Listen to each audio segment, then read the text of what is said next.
But many of those migrants risking their lives to cross the Mediterranean have been saved thanks to European naval forces. Ireland, a country with a long history of migration, is among those stepping in to help. Lourda Sexton has the story. It's okay. Italia! Yeah, okay. While Ireland was slow to start, it's now been praised internationally for its active role in the Mediterranean crisis. In May, the Irish government committed their navy to a 6-month mission.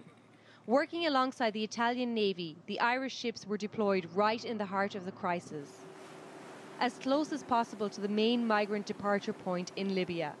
And over 5,000 people are alive today due to their efforts.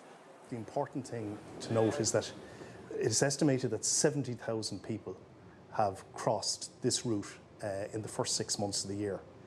And until this operation started, it was estimated that 1 in 16 died in that crossing. That has now reduced down to less than 1 in 400. Captain Barry says if the government decides to extend its mission beyond October, the Navy has another ship ready to go. Amidst the unfolding tragedy, the Irish Navy came across a rare positive story. We were aware that she was pregnant. We weren't aware how pregnant she was. She was on board several hours. She gave birth to a baby girl, and both mother and baby are fine. In addition to the sea rescues, Ireland has agreed to take in 600 refugees displaced in Europe and an additional 500 more under resettlement.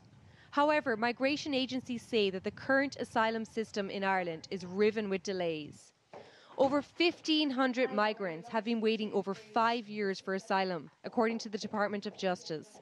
And one agency in Ireland hopes that the scale of the current EU crisis will help drive positive changes.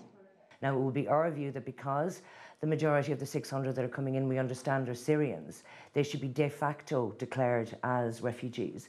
So I think any processes that they would have to go through should be very, very, very minimal and very short. And I think that's the approach that's been taken by Germany, that's the approach that's been taken by Sweden, and that's the approach that's been taken by a number of other EU countries.